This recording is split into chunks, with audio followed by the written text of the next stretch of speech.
But I think it's not, all is not lost here. Another one out, and then another one in, another one in, and another one out. Yeah, I think adding these in makes it a little bit better there, right? Do you agree with that, Internet?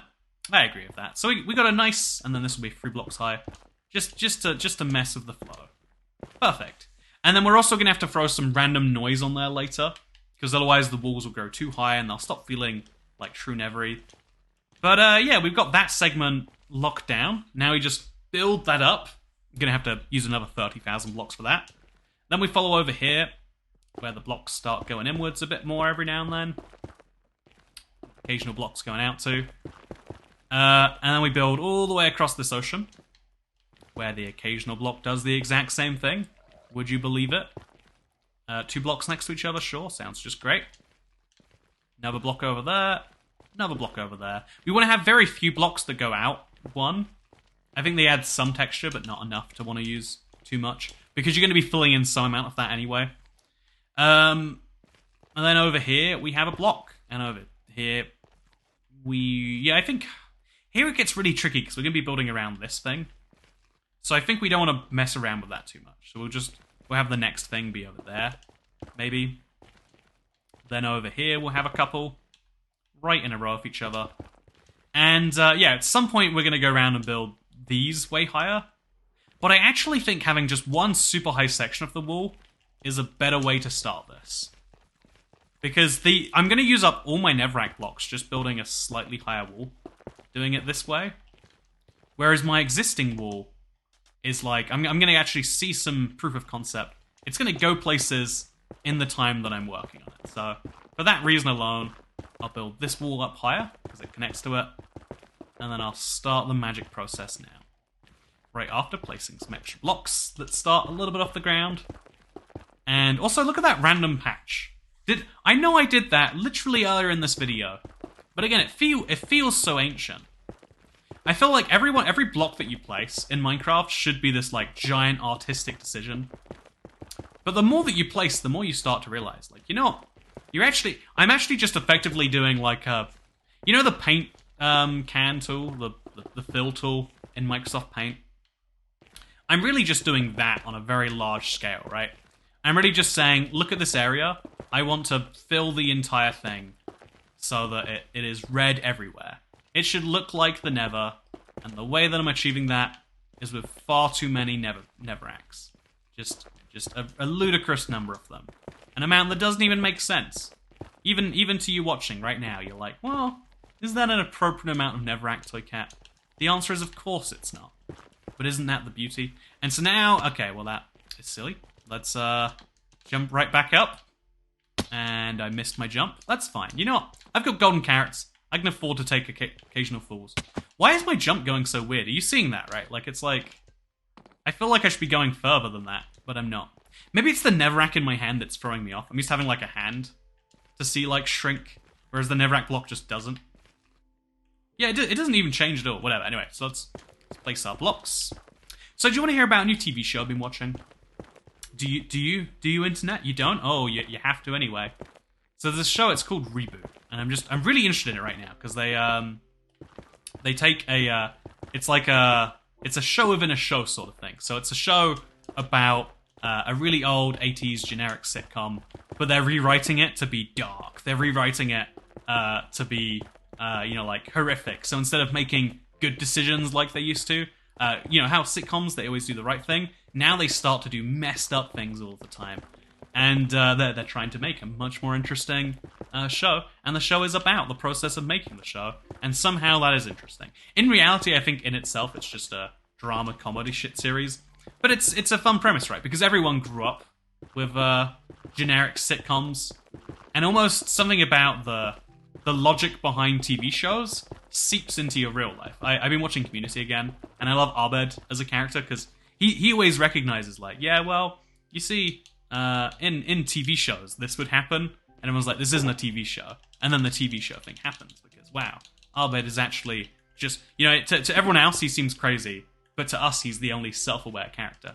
If anything, that kind of proves the you know, in the world, that is how things are. Like, you will seem crazy until you are correct. Most crazy people would never become correct. Like the crazy man yelling at you on the street, like, blah, blah, you gotta know the spaceships are coming any day now. But if spaceships came tomorrow, you'd be like, man, I should have listened to that man and sold my stocks. Because now index, now the market's down like 90%. You know why they're down 90%? Because aliens have invaded, and now we don't think it's a very smart thing to be investing in stocks, because we've got to be investing in defending our planet. I love movies that are focused on like the end of the planet that way. Like apocalypse movies in general. Like I like zombies as the generic one, but I love this like what we do when the planet falls, because it's so interesting. It's something we all, like I said earlier, like we should plan for the best. We should plan for the worst, even while we hope for the best. But like, what is the worst? What is that thing we've got to plan for? The answer is some crazy stuff might just happen. Maybe you should be watching out for it. Maybe you should be. Who knows? Also, this wall section's way too flat. Let's place a couple blocks over here. And they'll be really weird because they'll be coming up out of nowhere. But that's half the fun of the wall. It's just lots of confusing things that don't make any sense to anyone. But at some point there will be, it's a guarantee that at some point civilization falls. It's like you could maybe say it's 60 million years in the future, be super optimistic, or you could say it's 60 years in the future and be super pessimistic, or you could say it's 6 years in the future and say there's, it's not unreasonable.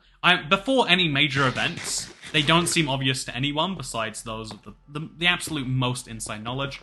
Most people are not aware that something crazy is about to happen until something crazy has already happened. Where did that Enderman come from? Anyway, this is my one never accurate mob so far, right? I should get some Zoglins out here too. That'd be fun, right? Get some Zoglins, I think that'd be cool. Shall I do it, chat? Oh, there's no chat. I can do it anyway. See, I love that. More executive authority. No, I actually do miss you, chat. If you're watching this and you're usually a live stream viewer, I miss the format too. I decided to do a couple of these just as like a fun experiment, like throwback to old times. But because my passion is like these long form discussions about like, okay, we didn't know when the world was going to end. What would we do? If there are people who know the world is going to end right now, they're not like yelling about it. It's just it's gonna happen or it's not. They're doing some things and maybe it's not gonna be widely known until it's way too late for us to do anything about it. There's really fun discussions you can have. Really, existential dread filling ones if you feel like doing it. And I think that's delightful or terrifying, I guess, depending on your perspective. Whether you want some existential dread, or whether that's the absolute last thing you need. This time in your evening, morning, afternoon. Cool thing about YouTube video, the thing I love most is you can upload it, and it's timeless, right? Eventually it's going to be to the point where like you never watch a 2022 YouTube video because they were made before smell-o-vision. You can't even smell me right now. I smell pretty good. I'm usually, I think I smell average. I smell good today. I went through all the effort of smelling good. I brushed my teeth. And then I ate lunch. But, I brushed my teeth before this.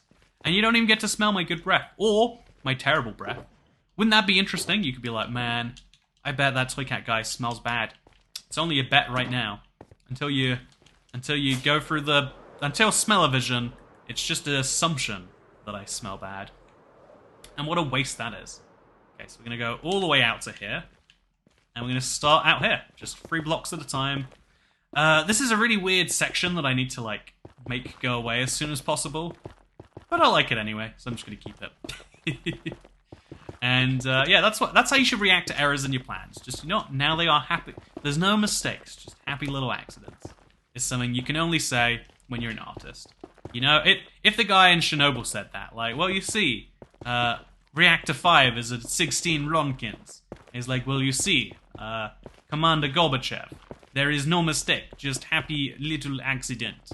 That's how you get gulagged. That's how you get your head chopped off, and you go missing from pictures. Man, do you know what? I think I like to reiterate this whenever it comes up, because one of the scary things people have about the Soviet Union is like, yeah, Stalin literally just made people disappear, like would remove them from photos and stuff like that. And a lot of people assume like the scariest thing is like, yeah, that person disappears, never to be seen from again, and like there's no record of them ever being there. That's spooky. The really spooky thing is not that like everyone forgets that they existed because they're not in paintings.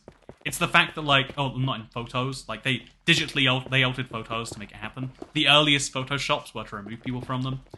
But the crazier thing is always like, no. The scary bit is the fact that people knew that person was removed, but you weren't allowed to say anything about it. The scariest thing is never like necessarily what people can do to you. It's how they can limit what you say and what you think to make sure you stay in line with what they want you to. Like, altering your, like, your actions can only be controlled so much, as you'll know if you've ever seen basically anyone try to follow any law. It's like, yeah, laws can only change people so much. People will only, but trying to change people's minds is a scary one, because if you're ever successful, you actually, if you can force people to outwardly say what they think, and be like, yes, I love the party, it is very good, it is, the Soviet party is, number one. I don't know why they'd be saying that, but it sounded like slightly Asian at this point, but, it's not scary that people could, convince you. It's not that people actually believe. In North Korea, all the people who cry when the dear leader dies, they're not actually sad. They just know if they don't look sad, maybe someone they love is taken away from them. That's the scary thing to me, is like, you have to act like you think this way, or bad things happen. The biggest boon in like any Western country, the real reason you should be happy that you're where you are and not somewhere else, is you have the freedom to not only think a certain way, which I think, if we're being honest, basically every human being, besides, I don't know, like the most, maybe mentally disabled, really, really mentally handicapped people, maybe you could argue, like, some propaganda really does work, etc., etc. But, like, most people are free to make their own minds up. But the scary one is when you're not allowed to express your mind. I think being able to talk about what has happened and what is happening in an open and frank way is one of the most important and powerful things you can do. At least as far as people who have power are concerned.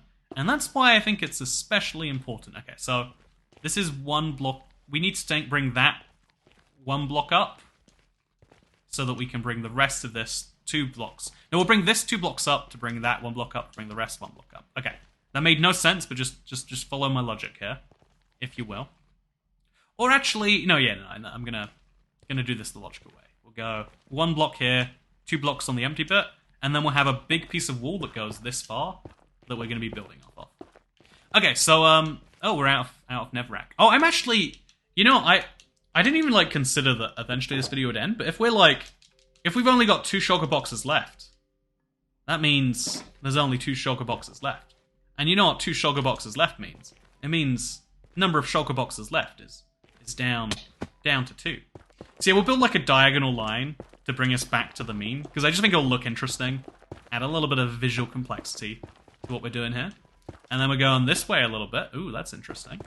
And what's that? Right after going this way a little bit, it goes back 1. Goes back 2, why not, right? Keep things interesting. And then from here it goes right back in. It's the weird part of the Nether that doesn't make it look perfectly square. Because it's the last corner you'll see, and it'll add something to the rest. Also, it'll be a good place to hide one of the music discs that I hide in this world, so, there's a lot of things we can do with it. So now, build back up. Build this up to there. Build. There we go. Yeah, this will be just great. This little corner right here is a really good idea. There is nothing wrong with it. And so we can stack up to the very top now. No issues had whatsoever. Yeah, I love it. I think this is good. So now we can pick up this box. Wait, can we? Yeah, we can. We got a free spot for that. Only 2 shulker boxes left. Can you believe? Oh. Let's hop down. Let's place another stack up. And, oh yeah, there's a whole wall here that will just look strange from the outside. But that's okay. But, yeah, as I was saying, freedom to, like, express yourself. I think some people call it freedom of speech. Some people, like, conflate, add in the two. But I think the ability to, like, say what you believe, even when what you believe is, like, absolutely insane, is important. You know, like, people genuinely believe that aliens are gonna come get us tomorrow. People genuinely might believe that we are the bad guys, and that actually glorious leader in North Korea is the only one who sees the world for the way it actually is. And those are insane opinions that it's cool that you can have. I'm gonna place blocks up here, just because I think it'll look cool when we remove the tree. Maybe. You know, maybe this is a terrible idea, but when the tree is removed, there'll just be a weird little thing here. And I like that. Well, there we go. Yeah, that's perfect. Perfectly Minecrafty. Okay, let's keep building up, making sure we have this be exactly flat and even. Anyway, yeah, I think being able to express wrong opinions is the most important part of, like, anything. I think if you know, like, you know how every opinion is, like, theoretically changing. If you can't be wrong, then you can't really ever be right, you know? Like, saying that you can only say things that are correct at current thought process means that you're guaranteeing that at some point you'll be wrong, and you'll force the truth to conform to what everyone's saying. You know, in the same way, like, in these countries where people say, like, yes, I am glorious leader of the best country in the world, in theory, they could just be saying, like, well, yeah, at some point we'll be the best and it'll be just fine. Or maybe at some point they genuinely believed they were the best, and now these are just some weird messages that are throwbacks from that far gone time. I don't know the preciseness of it all. But, yeah, it's, also I need to make sure this doesn't get confused with the blocks next to it. So just so we don't, we'll place those there. Anyway, yeah, it's crazy that, like, at some point what you say and reality become detached, because the powerful thing about humans is our ability to create things from nothing. And sometimes we use that ability for good, and sometimes we use that ability for, if we're being honest, much less than good. The creation of cults. I mentioned this in a live stream not so long ago. Like, you know the whole phrase, drinking the Kool-Aid? There's a real cult that moved to South America. When they found out that they were going to be discovered, people were going to leave, they poisoned the Kool-Aid so that and then forced everyone to drink it, so everyone could die together. You know, that's pretty metal. Or terrible. I mean, definitely terrible. Maybe both. You know, it depends on your thought process, I guess. It's pretty crazy stuff, right?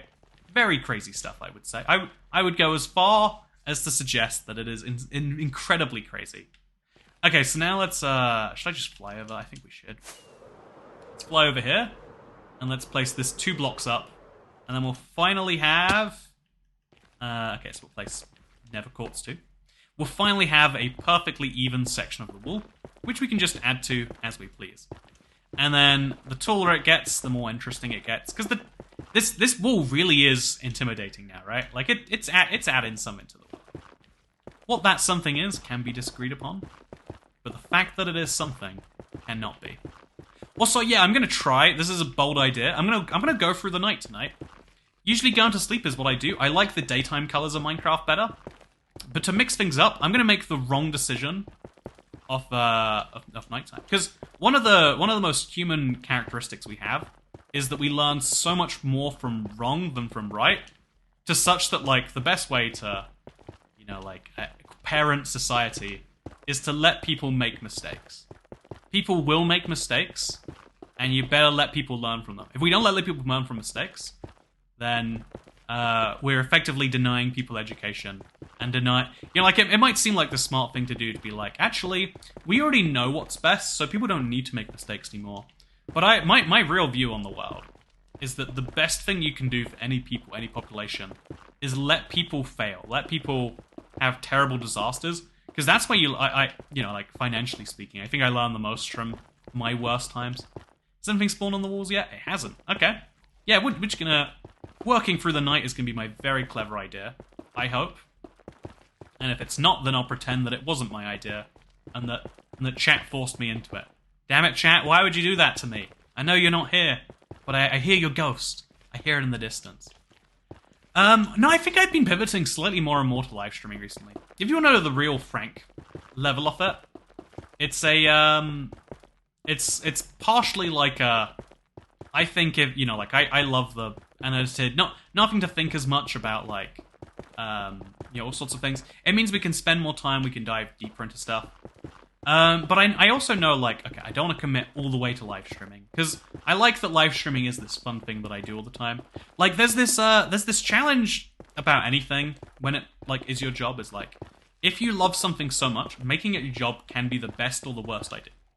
Like, on the one hand, like, it's do something you love and you won't work a day in your life. Sounds amazing, but it's actually kind of a lie. It's actually one of those, like, you know, catchy phrases that isn't reality.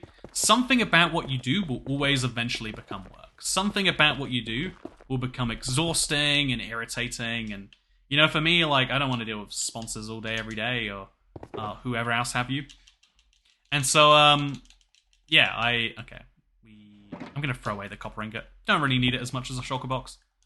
Yeah, well, so dealing with sponsors, dealing with emails as a whole, I just don't really deal with them. That's my solution. So I'm bad at that part of the job. But if I had to every day, I'd be like, I hate this. I don't want to talk to... You're sending me this most generic email asking me for something I know isn't in my interests. I want to just say, thank you for your email. Please. Oh, look, as it gets darker, the green gets bigger. Okay. If I put my arms up, though, I'm going to play with my hands in the sky now. That makes it slightly better, right? No, there's just always... See, that tells me that we have too little light, which tells me that if I open my blinds, we'll fix all of our problems. Oh, I made it much worse. Oh, now it's better. Aha! See? It's always more light or less light. Can solve every problem. But, yeah, there's a funny thing, in my opinion. And that funny thing is that you eventually can hate anything. And the challenge is like, okay, what do you hate the least? What can you do for the longest before you hate it? Before you have issues? And the answer is, you know, I'm making these things, been over 10 years, don't hate it at all.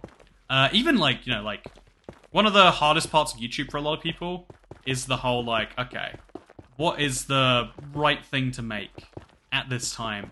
I still have fun that, like, I've always had a variety channel. I've never had, like, one thing that I make every single day that you can expect. And that works out for and against me in some ways. But it also means that, like, every day I have to decide fresh, like, what am I doing? Like, some weeks I have a Q&A, most weeks maybe. On Monday, there's usually a Let's Play. Every single weekly series is, like, faded out at some point and come back, though. So even just, it is Monday, make a Let's Play, doesn't make sense anymore. Even, you know, it is Monday, make a Let's Play. Why don't I make a 4-hour-long Let's Play? Wouldn't that be interesting? Also, the green issue is back on this one shoulder. I really do wonder how that... It's got to be the shadow behind me that's causing it, because otherwise it wouldn't move like this. But yeah, it's kind of fun, in my opinion, to sit there and wonder. Also, yeah, I'm going to end this near a nice... Like, okay, so go back this way. It is fun to wonder sometimes, like, what are you going to do today? Like, I think some people, the thing that is, like, best some days is just going somewhere and knowing I have to do this thing. It is locked down. It is great. The terrifying thing is some days I show up, you know, I go up to my office and I'm like, what am I actually gonna do? And I really don't even know. Like, as I'm starting. Also, I'm gonna have to dig through here now. You know, it's fine. I'll just go to bed. You know, it's been decided. The game wants me to sleep, and that is okay. So this is what the walls are looking like now at 20 blocks high. They are going to be 128 blocks high. 6 times taller than this. And 6 times more Netherrack, honestly. Pretty crazy to think about, really. Pretty crazy to think about. There's just so much... Oh, no, okay, we're good. It's just so much Netherrack. This is the thing to me that is driving the scale of this home. Is like, yeah, there's so much of that. So my plan for these sections like this, by the way, is just to dot Netherrack around them like this. Like, I Tell me what you think it looks like. Obviously, there's going to be some issues of like which blocks I can reach and which ones I can't. Okay, so we'll actually stack up just a little bit, and we'll do the same over there. Just random shapes, right? Just it's got to look like something, but who knows what. Do you like that? I think it looks bad just because it's in a sea of not that. I think if you did that exclusively and you used a lot more blocks, you know, like I think if we used blocks over there, and you know, if we did stuff like this, it might look a bit better. Definitely all of this bottom row should be ideally filled. Yeah, I think that looks a little bit better, but you'd have to consistent. I think just having the walls that go in and out and in and out, sometimes the walls start and end, might be a good idea. So let's actually have some walls that end. Let's have a wall that goes up and then doesn't continue anymore. Or like goes or drifts to the side a bit. Let's see if that looks any good. So it moves one block to the side. And then another block to the side, and then it ends there. So let's go see what that looks like when it's over. I think there's lots of ideas we can play with. Like, I think there, you know how like in meat there's like a grain, well not a grain, there's like a fiber direction you can cut against, and like if you do it well, it works really well. I don't understand it entirely. But like, when you color in, you want to color the same direction. There we go. That's a more appropriate analogy. Or maybe it's not. Maybe the steak one was the better one, and now I'm talking down to you. Who knows what's really true? But yeah, it's the same thing here. I think like if we're placing variations, we shouldn't go side to side. That messes with our existing grains. We've got to go upwards and upwards only. Maybe that's correct. Maybe it's not. I guess we'll find out the hard way. All I know is our wall is very nice. It was a good way to place blocks. And it definitely adds to the feeling and the vibe of this whole place. The taller the walls get, I think the walls will do more of the job than the floor, honestly. Even though the floor is a very essential part of making this feel Netherry, I actually do think, now that I see it, the walls are doing a bigger job. I think the walls are what make you forebodingly in the Nether, because you want to feel cramped, you want to feel like penned in the Nether. You don't want to just feel like it's a place, but it's red. The red is the secondary vibe to feeling like, oh god, there is stuff everywhere. So I think we should even build like a big cave somewhere. Like build a ceiling and I think we could do that. I think it might be some fun. It's a big challenge, and I'm not sure if we ever would do it. But it's a good idea, right? Building a big ceiling that comes into this. Anyway, speaking of ceilings, mine's pretty boring. Do you like it anyway? Do you want to look at it with me? You can't look at it. You're busy looking at my face. Wait, here's something that people hate. Let's turn on anyway. So there's a mode where the camera will zoom in. Maybe that'll fix the green screen issues. Or maybe it will just make me shake in a way that makes everyone hate me slightly more. We'll find out, I guess. Okay, now we go 3 more blocks up. I think after this run, we're gonna have to like move from the wall back to the ground. But it's I think this is a nice place to end up. 88, that's a nice controversial number. I did not... You know, it's crazy. You know chat filters, right? Their whole goal is to, like, stop you saying offensive things. But, yeah, I guess this is, like, me just coming out as, like, I like when people express themselves. I think chat filters are, like... I understand what they add, but I think for most settings, they're unnecessary. It's more just people covering their ass, because the only places where chat filters don't exist tend to be more crazy, because only people who would go somewhere specifically because it doesn't have a chat filter would go there, and that sort of person isn't someone you want, right? It's the same problem in the real world of like, what's a fun idea? Like, if you want to go somewhere where murder isn't a crime, right? Let's just say you want to go somewhere where murder is not illegal, where you can stab to your heart's content. You might morally think that murder doesn't need to be a crime, let's just say, because, you know, like, it's already a social crime. Big enough that you don't need to make it a real crime. No one has ever gone to themselves, I want to murder that guy, oh damn, I'll go to prison for that. Like, maybe I've just never murdered a guy, but I really do think, even if I was like, I had to do it, I'd be the guy in the movie who's like, I just can't do it, and I'd cry and I'd break down. Maybe I'm wrong, maybe I'd be the guy who kills someone, maybe I'm actually like, Dexter or whatever serial killer in a TV show doesn't have emotions. But I think I'd have emotions if I was going to kill someone.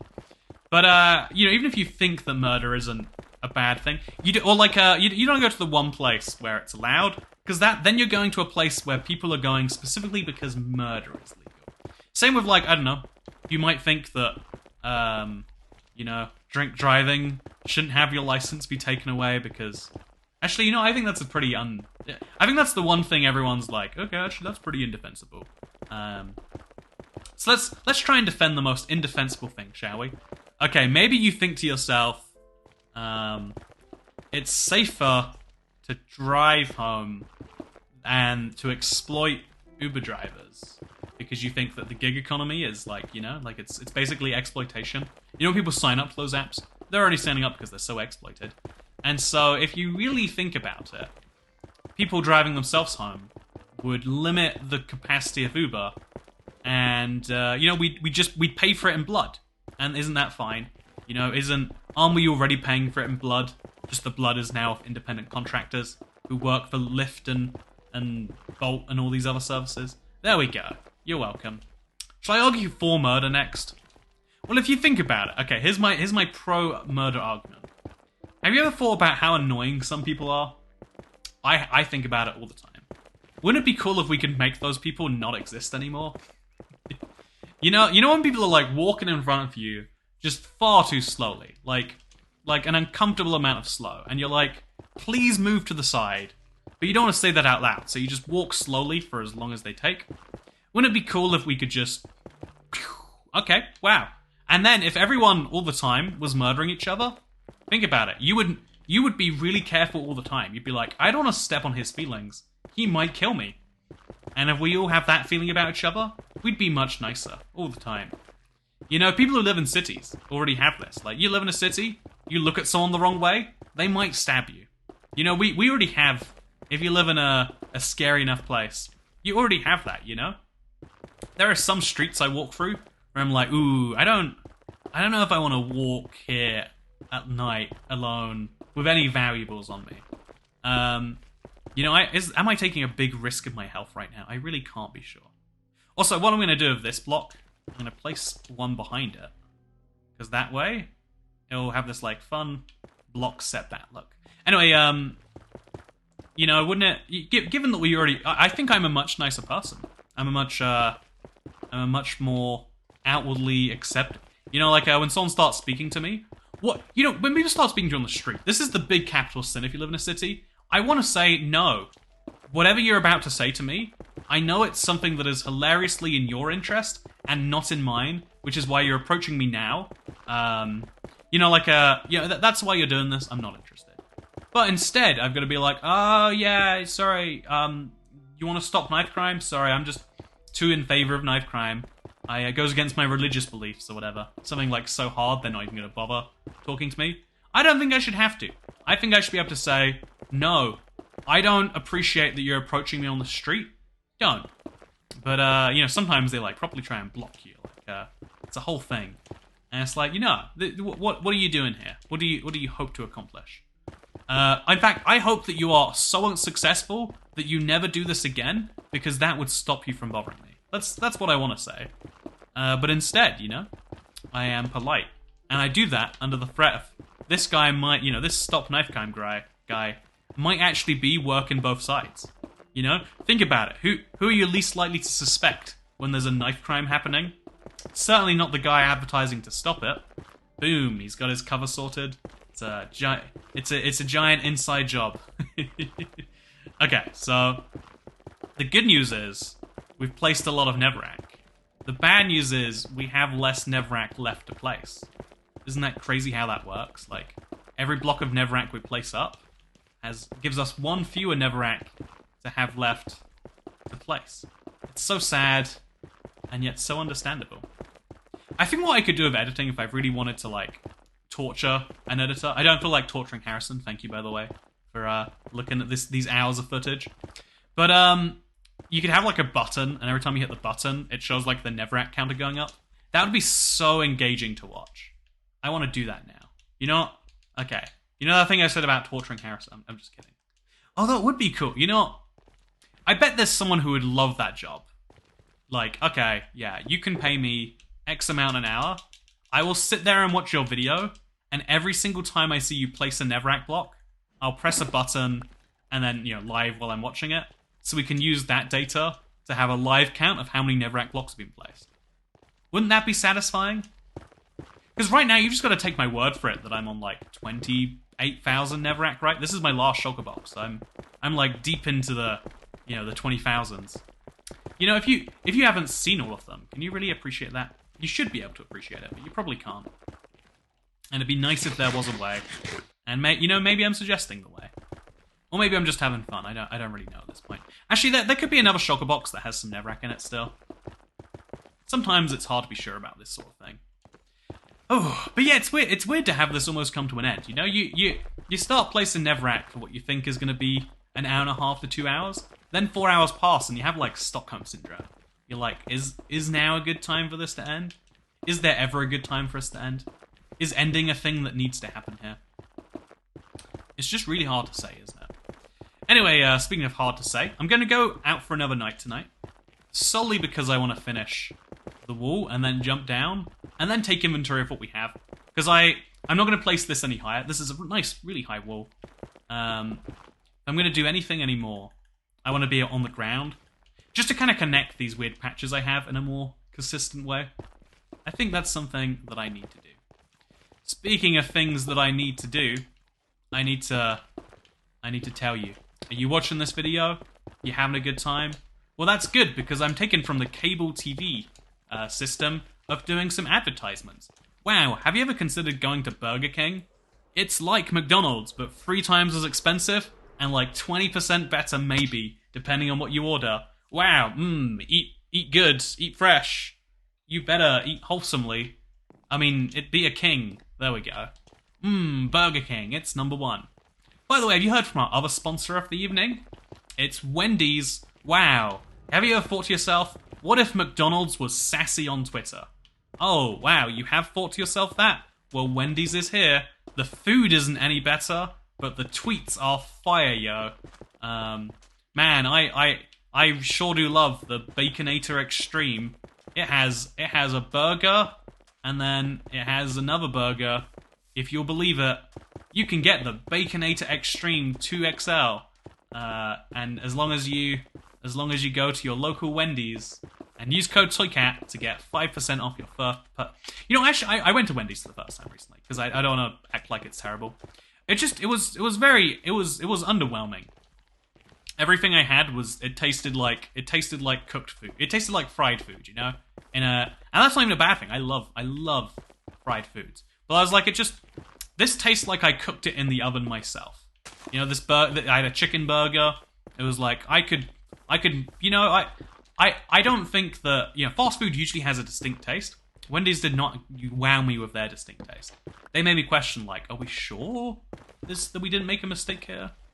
I guess, maybe that's the thing about getting older. Once you've, like, experienced enough, fewer things are, like, new and special to you. If I'd have had Wendy's for the first time as a 7-year-old, I'd be like, wow, there's bacon in this burger? But the bacon didn't taste like bacon. I mean, I guess, like, the same thing's true of Burger King bacon, too, right? Like, every fast food chain's bacon. It doesn't taste like bacon. It distinctly is bacon, it's come from a pig, and they've a back, maybe. But what else is it? I don't know, man. It's not really bacon. That's my point.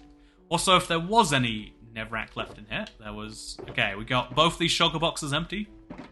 Better pick them back up. Have we got that one empty? If so, we're gonna pick it back up. It is empty. Wow, it is crazy the amount of Netherrack that has been placed down. But again, I have to say it one more time. It is more crazy the amount of Netherrack we still have to place for this to look like anything. Like, look at this whole area here. This is gonna be my little mission here. Around the big Netherrack thing, we'll finish that off, because I think that's an important area. Also, I can do my 3 at a time placing strategy. Very important to me. But yeah, back to what I was saying. I liked Wendy's. Enough to go back if it was my only option. but not enough to crave it, you know? Maybe that's just something about your body as you get older. You start to... The more... Okay, you know how sometimes you'll be craving a really specific food? That's your body knowing, like, oh yeah, when you eat spinach, it has the iron. Right now I need iron really badly. Or whatever the food may be. Like, people get weird cravings for stuff because their body, like, really wants a specific thing that only comes in that food. Also, I guess the turtle is now going to live on the Netherrack. I'm sorry, buddy. But also, you see me, I did a backward sprint there. Oh, you can backward sprint again now. Oh, that's amazing. I don't know why that was temporarily... Whatever, you can backward sprint in Minecraft. That's fun. Don't know what to do with that strategy, but I love that it exists. Anyway, yeah, your body gets, like, better at knowing what foods have what things as you get older. I'm guessing, because there is more food in the system. And it means you have an aversion to more foods, but it also means you have more of a knowledge of, like, if you eat this, you feel this way. I had a 40-ounce margarita yesterday, and you know the way my body reacted is telling me, like, you know what, maybe eat a little bit less of food that is that size. Maybe just maybe, you know, not going too crazy here or anything. Maybe don't do that. Is the basic message that my body has learned. But you know, until you've done it, you can't. And what if your body doesn't react poorly? Then you can now eat that thing again. But or maybe this is just Toycat explaining that I have some form of stomach issue that grows and grows and grows. And more and more foods are starting to make me go, ouch, that really hurts. Because having a whole day worth of pain, you know, and this is the crazy thing, because it sounds obvious when I say out loud now, having a whole day worth of pain is not worth the effort, the time. You know, having a whole day of pain is not worth 15 seconds of joy. But the crazy thing about all food, especially unhealthy food, is usually the whole day of pain is just offset to the last days of your life. You know, if you eat really great your entire life, you'll feel great probably your entire life. If you eat poorly your whole life, you don't know that cholesterol buildup is a problem until your heart is clogged, and now exercise hurts, and raising your heart rate is a genuine struggle for your life. You don't know that, you know, like, all these sorts of problems, like, they only matter when they stack up. Being like, overweight isn't actually a problem until you hit your, like, what, 30s, 40s, and then the problems of, like, overusing all of your organs really stacks up and starts to hit home. Like, the problems that most things present are not very clear until it's far too late, and then, oh, it's far too late, what are you gonna do? And there's something very cruel about that, but also almost stupid about us as humans, you know? I know that I eat too much salt. I eat like 3 times as much salt as a person should. That must lead to so many weird issues, but salt makes all food taste better. It's so good. Think about salty fries, salty chips. I've been eating Cheez-Its because of the Minecraft thing. Just non-stop. I have so many Cheez-Its lying around. And just you know, I'm never not wanting Cheez-Its. It's just carbs and cheesy flavored crackers. Oh, I guess I'm just gonna stack up there anyway. But yeah, it's funny how we all have something like that, I'm sure, where we're like, this is very bad, but I like it too much to stop. Like, we can criticize addictions all we want, but I think we all have some version of an addiction, is what I'm really saying. Maybe you know your addiction, maybe you don't know your addiction. Does it make it any better? Some would say that it does. And some would say that it doesn't, I guess. You know, perfectly balanced. Who knows what the real truth is. Okay, so I think we should put some more work in on this wall. Like, do the whole, like, up, down, up. Just to kind of, like, make a slightly more interesting thing here. That should go all the way, I think. And then that should go to there. And then, yep, there we go. Just, again, trying to have... This last layer of Netherrack water thing is strange. I want to have it for the whole thing. But it is important, I do also understand. Okay, is that a good thing? I think that's a good thing. Yeah, I think going left to right really ruined... We got to work with the grain. Even what we did over there, where, like, as you can see, it slowly shifts to the left. That's something, at least. It's kind of weird, but it's less weird than whatever the random block placement is there. So now I know. Now I know exactly what we gotta do. And then also these little back bits will have like a block in there, maybe. Just like a block.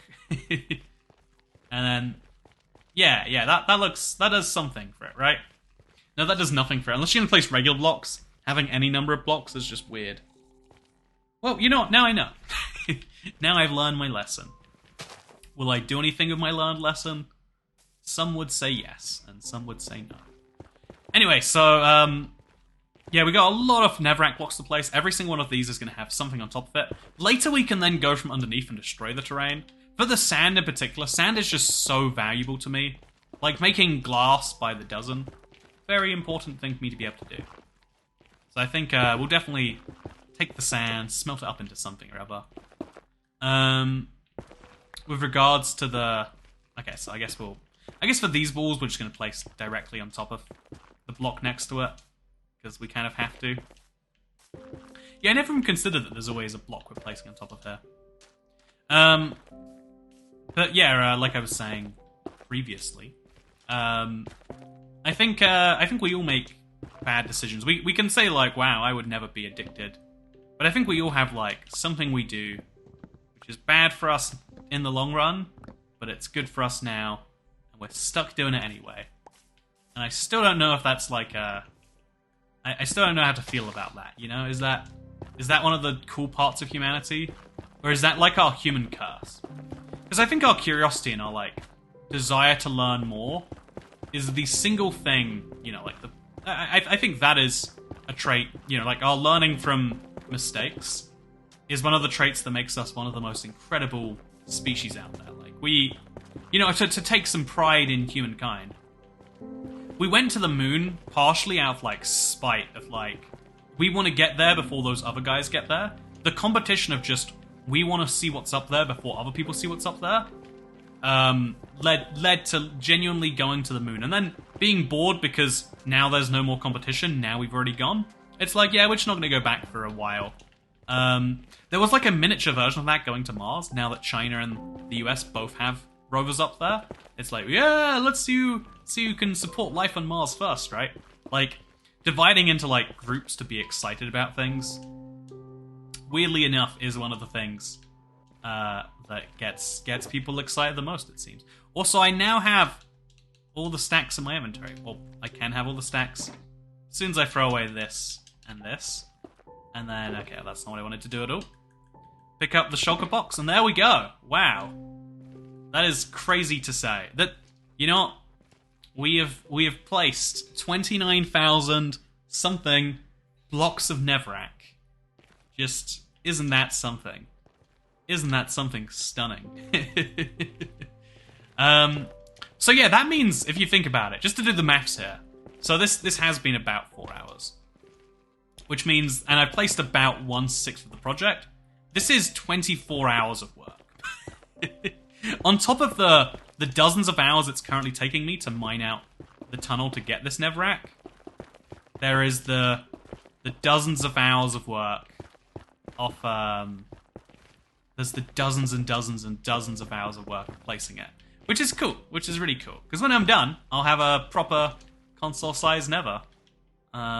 And 24 hours, if you think about it, like how many hours... You can see that as like a lot, or you can see it as like how many hours are there in a week, like 168. I could be done by the end of this week if I wasn't so lazy. Well, I mean, the actual reason is because I don't have the Netherrack. But, you know, I could mine out the tunnel by the end of this week. I'm sure it doesn't take 168 hours to do that. Because everything in humanity kind of comes as like a scale of how you're measuring it. Right? Like, whether 24 hours is a lot of time to spend eating at Wendy's. It's not a lot of time to spend, I don't know, raising a child or learning a language, right? There is, by the way, can I saw some police go past just now. That's a sign you live somewhere good. But, I had a really scary encounter with the police recently. I was, like, merging onto the highway. I think I merged a bit too aggressively. Car behind me had to slow down a little bit. And I was like, oh no, car behind me was police. And it was fine. But then the police turned their lights on. And I was like, oh no, I'm gonna have a conversation. This is not what I'm looking forward to. But then it just turned out the reason they were speeding up so suddenly, and that they were like, they had to turn on their lights the moment after I got in front of them, was because they were trying to pull over someone like who was just in front of me. And I think that's funny personally. Like, oh yeah, there is a trying to actually pull people over on the highway. Surprisingly hard when you really think about it. Like you have to get behind them, then you have to trust they're going to pull over. Like what else are you going to do? Like that's the thing about human trust, right? There's just no one wants to be the person who starts a GTA thing of like, okay, they're going to send in backup police to send in backup police. Everyone knows that eventually ends badly for them. So we all pull over very nicely, and we comply with the... And isn't that beautiful? Or is that terrible? I don't know. You tell me.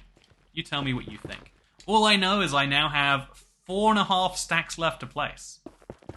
I gotta pick where to place them carefully. I want them to be over here so I can look around and we can appreciate the beauty at the end. I don't know where around here. I guess we should do the bottom blocks of this first. It seems like a logical place to start. I've got my lovely...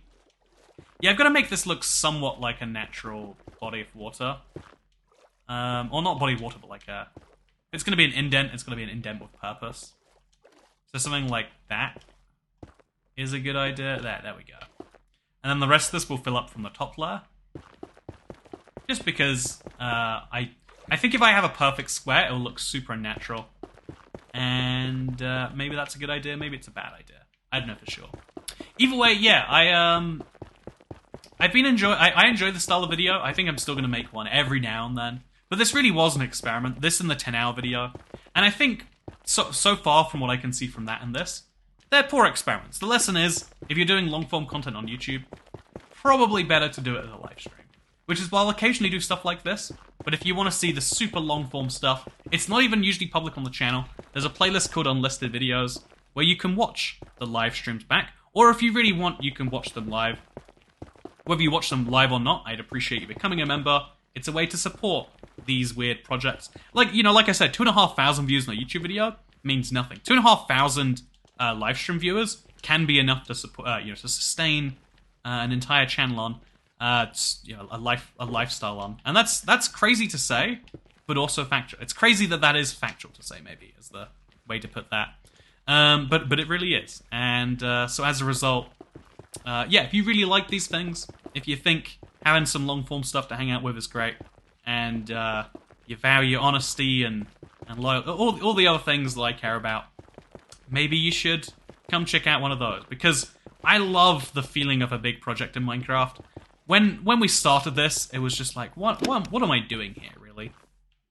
But now that we're finishing it, I'm like, man, I have placed a lot, but the end result also pretty damn good. This is my last stack, my last 63 Netherrack. It's getting sad now, getting emotional. So as I place my last 50 Netherrack, I say to you, thank you for watching the second longest Let's Play ever. You know, it can't be the longest because of the 10-hour destruction. At the very least, if nothing else we can take from this, I think I'm going to build whatever I build from the destroyed ancient city. I think I want to build it in the sky. I don't know what it's going to be. Maybe it'll just be an ancient city, but like, you know, weird. I think it would be great. But you know what else I think it'd be great? If you liked and subscribed to the channel, I hope, or became a member, or, you know what, you spent your time with me, and that much I appreciate. Thank you so much for doing so. I hope you all enjoyed, because I'll see you in the next one. Wait, I can do like a before and after, right? It was near my bed, I think. So if we did the before already, we can just merge in the after. Here's what we're looking at now. Wow, isn't that crazy what we've done? But also how far we have to come. And I look forward to doing that over the next set of live streams. My next set will probably be a lot more mining. I have a lot of Netherrack still to mine. I have a big tunnel I'm making. But yeah, it's something I look forward to seeing you for soon. Goodbye.